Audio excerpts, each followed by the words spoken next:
Recording. Okay, so this is a video response to a question asked by Wiiagent. And Wiiagent said, will you make a video on what you think about the new Elder Scrolls Online game coming out? Your hopes and worries on the subject, what would be wholly fascinating to listen to and hear about. So, obviously, I'm probably going to post this as a response to my video. I had a video that I made called SOS, Skyrim Obviously Sucks, which was kind of a funny title that I got a kick out of. And it looks like it pissed off at least one or two people, but other people who actually listened to it understood that I was giving the game praise as well as criticism. So, with the Elder Scrolls coming out, general idea and thoughts and how I feel about it is, I feel like that the idea is not only promising and hopeful, makes me like, ooh, wow, it's going to be an Elder Scrolls Online game, but it also makes me a little bit nervous. The thing that makes me nervous is, if you look back, like I said, in my other video I had said that Morrowind and Oblivion were incredible games, and I absolutely loved them, and I had very little criticisms about that I didn't even mention in the video, but there's very, very, very little criticisms about the games in general. I think when you die, the stiffness of the body, which of course you see in Fallout 3 as well, and how some of the models react on death is kind of a little awkward, I think. And of course, there were some other subtle things that I wasn't a huge fan of. And Skyrim, of course, I had a lot more critiquing and issues, mainly with storyline and their particular butchery of the dragon, and having what's obviously a wyvern displayed as a dragon. And of course I go into, I think 15 or, see, it's like a 30-minute video, yeah, at least the first 15 minutes is on the difference between a dragon and a wyvern and why it's such an issue for me. Prime example I was giving, if, angels, which, are mythological creatures just like, dragons are, to where the existence is not necessarily physical, people believe in them. And I was showing a picture of an angel, what people stereotypically expect, like a human being with wings. And then I showed a picture of a harpy. Well, it's technically looks like a human with wings, so why can't you call it an angel? It's the same thing with the dragon and wyvern, and why I had a huge issue with it. When they mentioned Elder Scrolls Online coming out and the beta testing, I instantly jumped online and signed up for it. Because although I am not a fan of the way that they're presenting dragons in the game, not to mention they just have them basically all evil, and you being the Dragonborn, you have to go and slay them, which I've never even played to that point in the game. I went to the College of Magic and got annoyed in Skyrim, and yeah, I haven't really touched it much since. I've actually modded and added my own weapons at the game, trying to make it more enjoyable for myself. And the thing that makes me a little bit nervous with the online thing is some of the quests in Skyrim particularly seemed very stale, especially the College of Mages, of course, like I was mentioning in my other video. It's horrid. I wish they would have done something more like they did with Oblivion or Morrowind. It was very much more engaging. It feels like everything that happens at the college happens when you're away. I didn't like the location of the college or the build-up of the college or how small the building. I just didn't like anything about the Mage College in Skyrim, and since I like to play mages, that was very disappointing for me. So I'm very nervous that the quests in the online version may become stale. I hope that they are dynamic. I hope that they're more engaging. And I also hope that they're repeatable. I'd hate to see something for an MMORPG where you do it and then you're stuck not doing it again unless maybe you join a party of someone who has to do it. So I hope they're repeatable. I also hope that the quests are repeatable with progressively more difficult content. First time you go through it, it's maybe a little bit easier, and the next time you go through it a little bit harder, and there's like levels. Maybe you can even choose the level that you want to take that dungeon or mission or quest on. The other thing that I'm hoping for Skyrim is I'd like to see something like the original Guild Wars. I know no other game really does it that way, to where you have your own version of the world.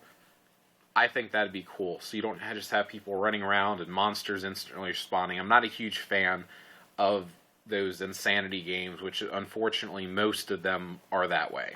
And you have instant respawns, and I'm hoping Elder Scrolls gives us something It doesn't feel like it's just hack your way to get to one side of the map and hack your way just to get right back.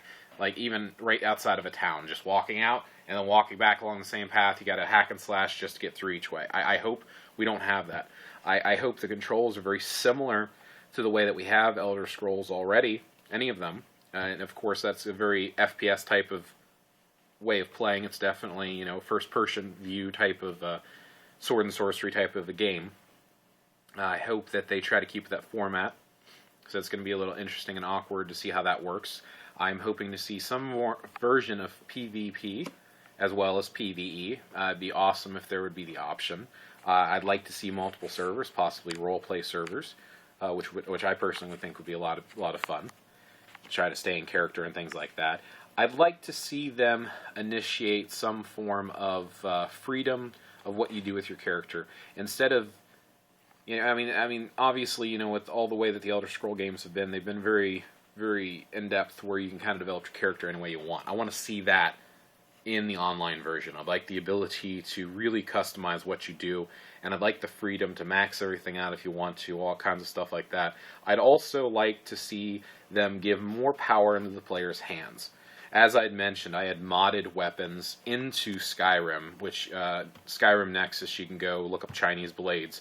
I've got a Miao Dao, and I have a Jin. And eventually I wanted to add a Yan Mao Dao and possibly a Li Yi Dao, because I'm very fond of Chinese weaponry and things like that, because, you know, I study CMA.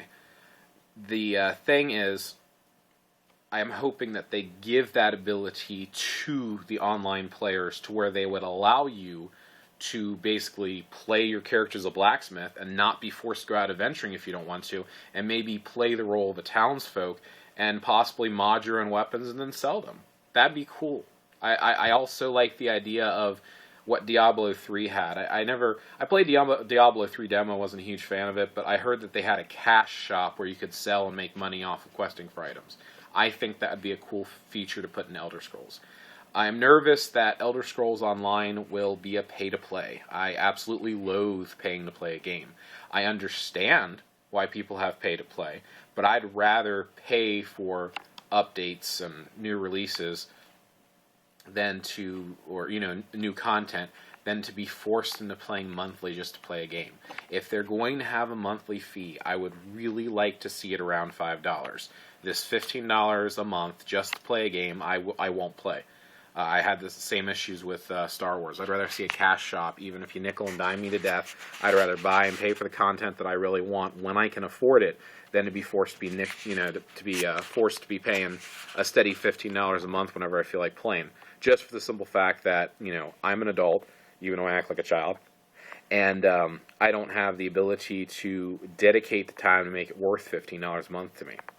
I mean, you know, for someone who lives at home or lives with their parents and doesn't have, a house and a family to take care of, okay, maybe $15 a month really isn't that bad.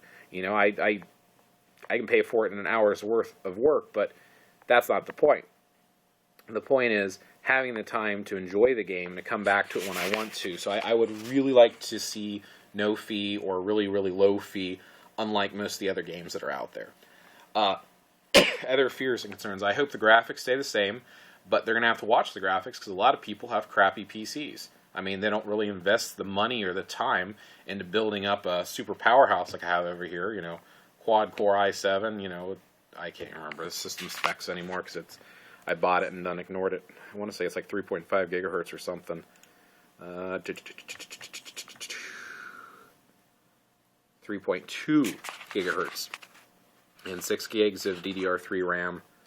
And 64-bit operating system. The point being is not everybody's got a nice computer like that. They don't buy gaming computers. They buy little piece of junk, crappy computers for like $200 or $300, and then they try to get on these games, can't play. So I hope maybe there's an option for each player to do the graphics they want so people with beastly machines and a decent internet connection can play. I also hope that they make it to where you can't play with dial-up. Dial-up seems to be dead, but I know there are a few people who still have dial-up. So I would very much like to see them take advantage of that. Let's see. I hope they keep with the customization of how you make your character look. I really want to have the in-depth detail to really customize your character. And since it's going to be an MMO, I'd really like to also see the ability to change and alter your hair and facial hair on your character. I was playing as a Bremen because I absolutely love Magic class, like I was saying. So I played as a Bremen, and I ended up hacking or whatever into the editor module. I can't remember. Basically, we're getting the CLI, and you type in commands, and you bring up the character creation mode and menu, and basically allows you to go in and repick your hair and stuff. So I actually changed the way my character originally looked. When it first started, it was a short crop beard, and the hair was just long at the shoulders. And then I found out that there was a ponytail that you could have that's even longer, and I'm like, oh, you know, I've got long hair. I want my character to kind of look like me. I'm just one of those kind of guys, so I went back in and gave him the long ponytail, and then gave him a longer beard like I usually have. So that was very frustrating that I didn't have the ability to do that, that he was going to be stuck that way. So I hope in the online version they have like a barber that you can pay in-game money to and change how your character looks. That'd be kind of cool. So those are some of my hopes and fears about Skyrim. I'm assuming they're going to have the dragon thing where they have the wyverns as dragons. I would like it if they actually added some maybe dragons that have the legs and arms, or maybe even different types of dragons, instead of just all being the same, besides for the color of them, and fire dragon, night dragon. Well, I don't remember the names because, like I said, I never really did face any in Skyrim yet. I think that would be kind of cool to add that to the online thing and have maybe some of the good dragons looking like normal dragons, and maybe these are just off-brand dragonkin type of a deal that were evilly ravishing the land. That'd be kind of interesting. I think it might be kind of cool to have the option to play as a Dravakin. But I don't know. I guess it's just kind of, those are just some of my ideas and thoughts, and my dogs are barking. So 12-minute video I think is enough to listen to. That's just a couple of my ideas, Wiiagent, so hopefully that answers your question. Those are some of the things that I'd like to see, some of the concerns that I have about it.